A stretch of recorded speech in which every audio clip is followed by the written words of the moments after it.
perbedaan produk Jepang yang lama. Ini yang lama menggunakan plastik dan ada tulisan Japan. Dan untuk produk yang baru di bawahnya tidak ada, kosong. Tapi ini bukan plastik, melainkan seperti aluminium.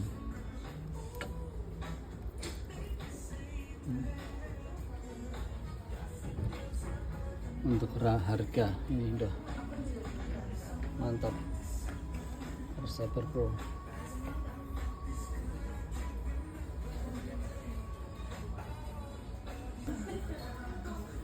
Dan ini produk Astrox 99 Pro terbaru.